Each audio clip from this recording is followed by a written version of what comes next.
بجلی کے حوالے سے ہم دیکھتے ہیں کہ 54% مہنگی ہوئی ہے اور اب قرضہ بھی 11.5% پر آ چکا ہے. اب کیا سمجھتے ہیں اس پیداواری لاگت کے ساتھ مارکیٹ میں کیسے مقابلہ کیا جا سکتا ہے؟ اور عالمی منڈی میں تیل جو ہے وہ $106 پر ہے، تو پاکستان کے پاس مانیٹری پالیسی کے علاوہ کون کون سے آپشنز موجود ہیں؟ بہت شکریہ، آپ نے بڑا امپورٹنٹ پوائنٹ کیا. دیکھیں، اکانومی ایک پورے سرکل کا نام ہے. اس سرکل میں ایک اینگل جو ہے یا ایک پوائنٹ جو ہے وہ شرح سود ہے، اور ایک انرجی ہے جس میں پیٹرولیم کو ہم کہتے ہیں. اس کے علاوہ بہت سارے فیکٹرز ہیں. اصل میں پاکستان میں انفارچونیٹلی جو ہم نے 1974 کا ایکٹ آف نیشنلائزیشن ہے اس کی جڑیں بہت پھیلا دیں، جس کی وجہ سے آپ ایسی کمپنیاں بناتے چلے گئے جو ہائیلی پروفیٹیبل ہیں. ابھی آپ نے پچھلے دنوں میں دیکھا ہوگا کہ پیٹرولیم منسٹر خود مان رہے تھے کہ ہم نے کیسے کیسے کانٹریکٹ کیے ہوئے ہیں. تو جب وہاں پہ تفصیل کم ہے اور پیسے آپ کو اسی ریٹ سے دینے ہیں، جیسے مثال کے طور پہ میں آسانی کے لیے بتا رہا ہوں کہ گیس کی پائپ لائن جو ہے وہ 24 گھنٹے کے لیے مینٹیننس اس کی اویلیبل ہے یا اس کا سٹاف اویلیبل ہے، اس کی کاسٹ ہے، اس کی لائف ہے، وہ 24 گھنٹے کے اوپر ہے، اور دے رہے ہیں آپ دن میں 6 گھنٹے. تو آپ مجھے بتائیں کہ جو ریسٹ آف 18 گھنٹے ہیں اس کی کاسٹ بھی وہ 6 گھنٹوں کے اوپر ڈال رہے ہیں. دی سملر ون آپ باقی جگہ پہ چلتے چلے جائیں تو پاکستان کو اس وقت اشد ضرورت ہے کہ پاکستان کے جو انٹلیکچوئل لوگ ہیں، جو پاکستان کے پروفیشنل لوگ ہیں، وہ اس پورے اکنامک سرکل کو انڈرسٹینڈ کریں. اور دوسری یہ ہے کہ دنیا میں کوئی اکانومی سمپل اکانومی نہیں ہوتی، اسے ہم کہتے ہیں پولیٹیکل اکانومیز. جو پولیٹیشنز ہیں وہ کیا کام کرتے ہیں، وہ دیکھتے ہیں کہ دنیا میں اس وقت کہاں کہاں لیوریجز ہیں، کیا ہے. میں اس کی ایک مثال دیتا ہوں کہ پاکستان میں دیکھیں، ہم نے اپنے لوگوں کو ٹرینڈ کیا یا حالات ایسے ہوئے وہ ملک سے باہر چلے گئے، تو اگر وہ اتنی بڑی ریمنڈنس نہ ہمیں بھیجتے ہوں تو پاکستان کا کیا حال ہوگا. ایکسپورٹر کو ہم سارے بینیفٹ دینے کو تیار ہوتے ہیں اور پھر اس کے بعد غلط کانٹریکٹ بھی سائن کرتے ہیں. آئی پی ویز میں دیکھ لیں یا کسی جگہ پہ.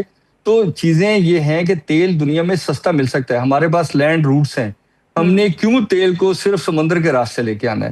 تو ہمیں چاہیے کہ ہماری بارگیننگ کیپیسٹی جو دنیا کے ساتھ ہم کر رہے ہیں، جو ہمارے فیلڈ مارشل صاحب رات دن ایفرٹ کر رہے ہیں، جو وزیر اعظم صاحب کر رہے ہیں، جو ایک ٹاپ لیڈ مل کے کر رہی ہے، وہ لیڈ جو ہے وہ اپنے ساتھ لوگوں کو شامل کر رہے ہیں کہ جو پاکستانیوں کو سہولت پہنچائے تاکہ پاکستان اپنی انڈسٹری چلا سکے، اپنا بہتر روزگار کر سکے، اور وہ بھوک ننگ اور افلاس اور جرم کے نتیجے میں مارے نہ جائیں بلکہ وہ اپنی سوسائٹی کو پے بیک کریں.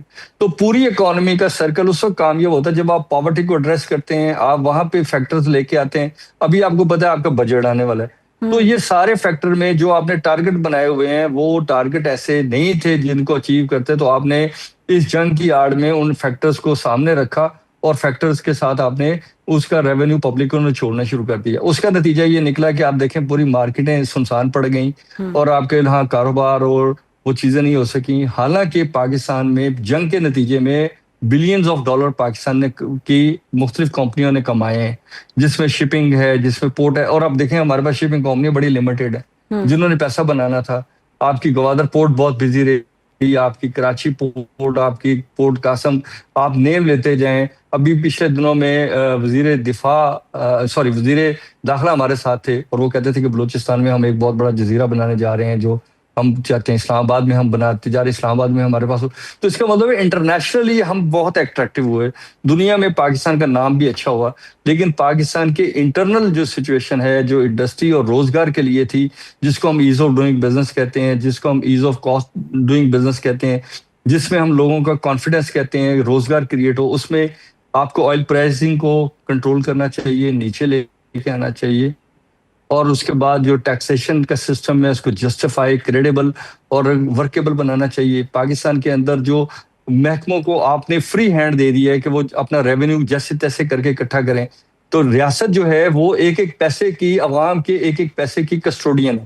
اگر میرا پیسہ کسی محکمے نے غلط طریقے سے لیا ہوا ہے اور وہ مجھے واپس نہیں کر رہا، تو اس کا مطلب ہے کہ وہ پاکستانیوں کو کاروبار سے باہر کر رہا ہے. اور یہاں پہ جو کمپنیاں بزنس کر رہی ہیں ان کو کسی کو آپ لیوریج دے دیتے ہیں، کسی کو آپ لیوریج نہیں دیتے. تو پوری اکانومی کو اگر اسٹڈی کریں تو ہمیں یہ سامنے آئے گا کہ پاکستان میں ڈھول پیٹنے کے پیچھے جو ناچنے والے ہیں ان کے اندر بھی کچھ ہمیں ریفارم لے کے آنے پڑیں گے تاکہ لوکل سطح پہ پاکستان اپنا نام اچھا کر سکے. بالکل، بہت زبردست طریقے سے آپ نے بتایا ملک صاحب. مارکیٹ میں یہ جو مندی کی صورتحال ہم دیکھ رہے ہیں، آپ کیا سمجھتے ہیں کہ سرمایہ کاروں کو مزید کسی قسم کا بھی ٹیکس برداشت کرنے کی سکت ان میں موجود ہے جو کہ نہیں ہے ہم دیکھ رہے ہیں، تو اس طرح تو ہمارے سارے بزنسز ٹھپ نہیں ہو جائیں گے؟ بڑا امپورٹنٹ پوائنٹ ہے میم. دیکھیے پاکستان میں آپ مجھے بتائیں کہ ٹیکس کا ریٹ کیا ہے، آپ کا سیل ٹیکس کا ریٹ کیا ہے. آپ نیٹ کیلکولیشن کریں تو آپ کو پتہ چلے گا کہ یہ ملٹی پلائڈ ہے. یہ جو مہنگائی آپ کو بالکل نظر ایسے آتی ہی ہے ہے. یہ گورنمنٹ کو ان فیکٹر کی وجہ سے ہے کہ جہاں سے آپ بنیادی طور پہ ریٹ کو لے کے چلتے ہیں اور پھر اس کو ویلیو ایڈیشن کے نام پہ. دنیا میں اس طرح کی کوئی ویلیو ایڈیشن نہیں ہے جو پاکستان میں ہوتی ہے. تو اس کا نتیجہ یہ نکلا کہ درمیان کے لوگ نکل گئے.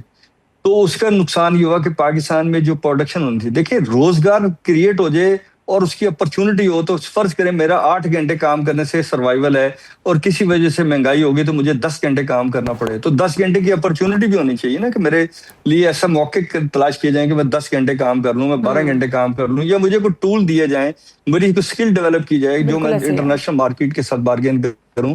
تو ہمیں یہ چاہیے کہ ہم پاکستان کو economy wise, social structure wise اور پاکستان کی پاپولیشن وائز اور پاکستان کے جو ہم پرائڈ بناتے ہیں، جیسے ابھی آج کل ہم پرائڈ بنا رہے ہیں کہ پاکستان کو ایک اچھا قدرت نے موقع دیا اور ہمارے لوگوں نے 2 ملکوں کے درمیان ہی، 3 ملکوں کے درمیان نہیں بلکہ پوری دنیا کے درمیان ایک امن کا پیغام دیا اور ایک امن کی کسٹوڈین کے طور پہ بالکل سامنے آئے. ٹھیک ہے. اگر تو ہمیں مشرق اپنے وسطیٰ کی ہاؤس کو کشیدگی بھی برقرار رہی تو معاملات مزید ہم دیکھ رہے ہیں خراب ہوتے دکھائی دیتے ہیں. بہت شکریہ ہمارے ساتھ موجود حضور ملک صاحب.